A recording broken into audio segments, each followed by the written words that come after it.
कालिदास की कहानी। प्रचलित प्रसंग के अनुसार एक दिन महाकवि कालिदास एक नगर से दूसरे नगर जा रहे थे।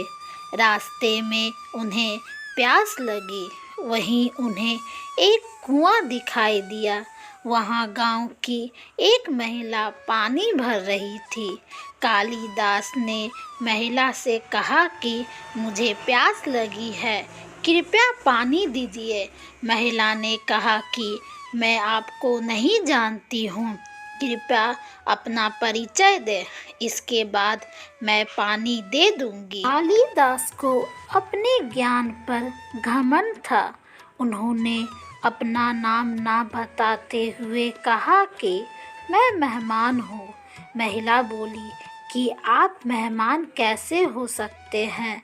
संसार में सिर्फ दो ही मेहमान हैं, एक धन और दूसरा यौवन। गांव की महिला से बात सुनकर कालिदास हैरान रह गए।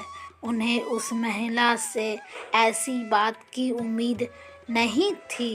वे फिर बोले कि मैं सहनशील हूँ।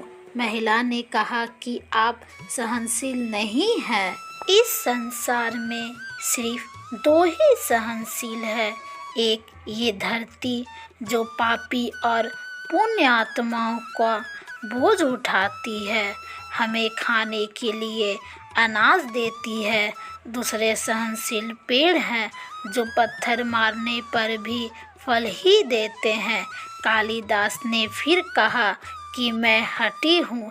महिला बोली कि आप फिर झूठ बोल रहे हैं। हठी दो ही है, एक हमारे नाखून और दूसरे बाल। इन्हें बार बार काटने पर भी फिर से बढ़ जाते हैं।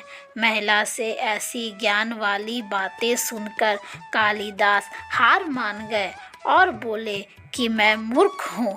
इस पर महिला ने कहा कि मूर्ख भी दो ही है, एक राजा जो बिना योग्यता के भी सब पर राज करता है, दूसरे दरबारी जो राजा को खुश करने के लिए गलत बात पर भी झूठी प्रशंसा करते हैं।